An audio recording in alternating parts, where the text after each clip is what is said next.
धमाल मम्मा चिड़िया TV, please हमारे channel को सब्सक्राइब कर लीजिए। बाढ़ का कहर। कालू कौवा आसमान में तेजी से उड़ते हुए अपने जंगल की ओर जा रहा था। मुझे तुरंत अपने जंगल पहुंचकर पक्षियों को ये बात बतानी होगी। कालू कौवा बेहद डरा हुआ था। वो हाँफते हुए फड़फड़ाते परों के साथ अपने जंगल जाता है और जोर जोर से चिल्लाने लगता है। उस कालू कौवे की आवाज सुनकर जंगल का हर पक्षी उसके पास आता है। क्या हुआ कौवे भाई, क्यों इतना हाँफ रहे हो और चिल्ला रहे हो? हाँ कौवे भाई, क्या हुआ? आप तो काफी डरे हुए लग रहे हो। कोई भूत देख लिया क्या? दिन के समय में भी भूत आते हैं? अरे बंद करो सब अपनी बकवास। अरे बहुत ही भयंकर तबाही आने वाली है। सब कुछ बर्बाद होने वाला है, कुछ नहीं बचेगा। तबाही? ये क्या बोल रहे हो कौवे भाई? हाँ तोते भाई, मैं पास वाले जंगल में गया था।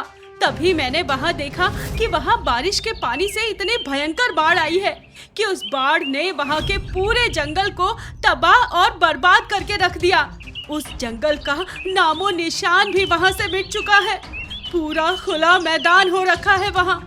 उस जंगल के पक्षी अपनी जान बचाकर इधर से उधर हवा में मंडरा रहे थे और उनके मासूम बच्चे उनके घोंसलों के साथ उस बाढ़ में बहकर चले गए। पेड़ पत्ता सब उस बाढ़ का शिकार बन गया। कल को हमारे इस जंगल में भी बाढ़ आ गई और यहाँ का भी सब तबाह हो गया तो। कालू कौवा की ये बात सुनकर हर पक्षी के शरीर में रोंगटे खड़े हो जाते हैं। क्या? अब बाप रे, ये बाढ़ तो बड़ी खतरनाक होती है। ये तो अपने चपेटे में हर चीज को ले लेती है। इसके कहर से कुछ नहीं बच पाता। सही कहा चिड़िया बहन, मैं खुद अपनी आंखों से देख कर आ रहा हूँ। बहुत ही भयानक तबाही हो रखी है वहाँ मुझे एक जगह या एक पेड़ तक नहीं मिल रहा था बैठने के लिए। इतनी दूर तक मैं उड़ते उड़ते थक चुका था। वो तो मैं ही जानता हूँ कि मैं कैसे वहाँ से बचकर आया। अगर ऐसा है तो हमें भी सावधान रहना चाहिए, क्योंकि इस समय बारिश का मौसम शुरू हो चुका है और बाढ़ कब और कहां आ जाए ये कोई नहीं बता सकता। अपने जंगल के बाहर जो दरिया है वो पूरी तरह से बारिश के पानी से भर चुका है। कल को अगर उस दरिया का पानी बाढ़ बनकर हमारे इस जंगल में आ गया ना, तो जितनी हरियाली हमारे इस जंगल में दिख रही है ना, वो सब खुले मैदान में तब्दील हो जाएगी। सारे पक्षी ये सुनकर बेहद डर जाते हैं।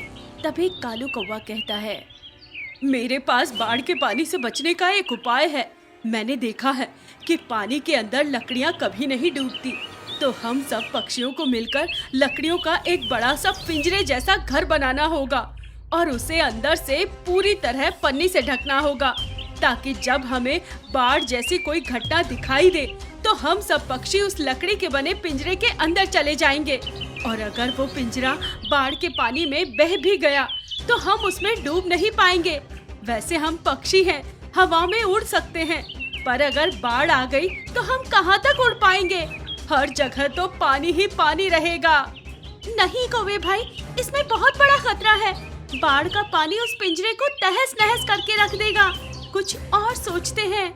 सारे पक्षी अपना अपना दिमाग लगाकर बाढ़ से बचने का उपाय सोचते हैं।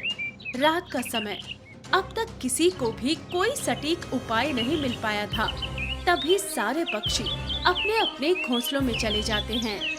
क्या पता क्या होगा अब, अगर इस जंगल में भी बाढ़ आ गई और हम सब अगर बाढ़ के पानी में बहकर मर गए तो। इधर चमन तोता अपने घोंसले में था। जिस तरह कौवे भाई ने उस जंगल की तबाही के बारे में बताया, अगर अब वैसी तबाही यहाँ भी आ गई तो। हर पक्षी अपने अपने घोंसलों में बैठकर काफी घबरा रहा था। तभी अचानक तेज बारिश शुरू हो जाती है और वो बारिश पूरी रात चलने लगी। उस बारिश को देखकर हर पक्षी डरने लगा। सवेरे का समय, ज्यादा बारिश होने के कारण अचानक से दरिया का पानी बाढ़ में बदलकर जंगल में घुस आता है और जंगल में भयंकर तबाही मचाने लगता है। उस बाढ़ के पानी से जंगल के हर पेड़ एक एक करके टूटने लगे और उस बाढ़ में बहते चले गए। ये देखकर जंगल के सारे पक्षी अपने अपने बच्चों को अपनी पीठ पर बिठाए हवा में उड़ने लगते हैं।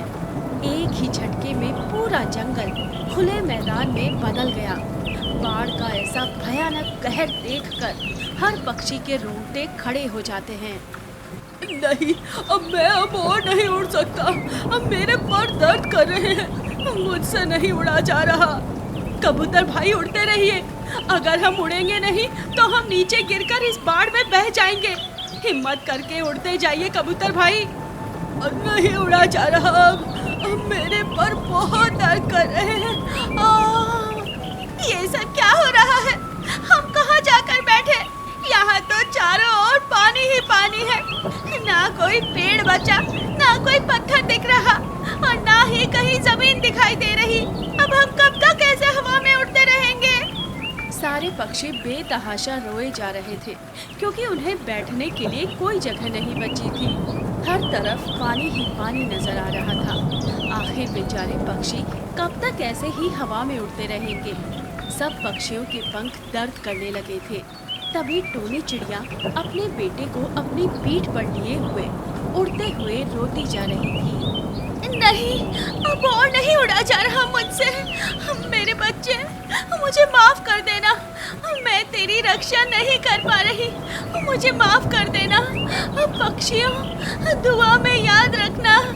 इतना कहते ही टोनी चिड़िया उड़ना बंद कर देती है और वो तेजी से अपने बेटे के साथ नीचे गिरने लगती है। नीचे गहरा बाढ़ का पानी था। उस बाढ़ में बड़े बड़े पेड़ तहस नहस हो चुके थे। टोनी चिड़िया जैसे ही नीचे पानी के पास आती है, तभी कालू कौवा तेजी से उड़ते हुए टोनी चिड़िया के पास आता है और टोनी चिड़िया और उसके बेटे को अपनी पीठ पर बिठाकर उन्हें हवा में लेकर उड़ जाता है। नहीं कौवे भाई, मुझे अपनी पीठ से उतार दीजिए। आपको तकलीफ होगी कौवे भाई। नहीं चिड़िया बहन, मैं आपको कुछ नहीं होने दूंगा। मैं इस जंगल के किसी भी पक्षी को मरने नहीं दूंगा। अरे, मिल गया रास्ता।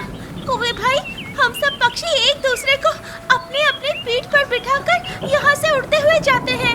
जब उड़ने वाला पक्षी थक जाएगा तो जो पीठ पर बैठा पक्षी है वो उड़ने वाले पक्षी को अपनी पीठ पर बिठाकर उड़ने लगेगा और इस तरह से हम में से कोई नहीं थकेगा और फिर हम किसी सुरक्षित स्थान पर आराम से पहुंच सकते हैं। चमन तोते की ये बात सुनकर सारे पक्षी एक दूसरे को अपनी पीठ पर बिठाते हैं और वहाँ से उड़ते हुए जाते हैं। जब कोई पक्षी उड़ते उड़ते थक जाता था तो उड़ने वाला पक्षी अपनी पीठ पर बैठे पक्षी की पीठ पर बैठ जाता था और बैठने वाला पक्षी उड़ने लग जाता था। इसी तरह धीरे धीरे करके सारे पक्षी उस इलाके से काफी दूर चले आते हैं और सब एक ऊंचे पहाड़ी इलाके में पहुंच जाते हैं। इस तरह से सारे पक्षी उस बाढ़ के कहर से बच गए।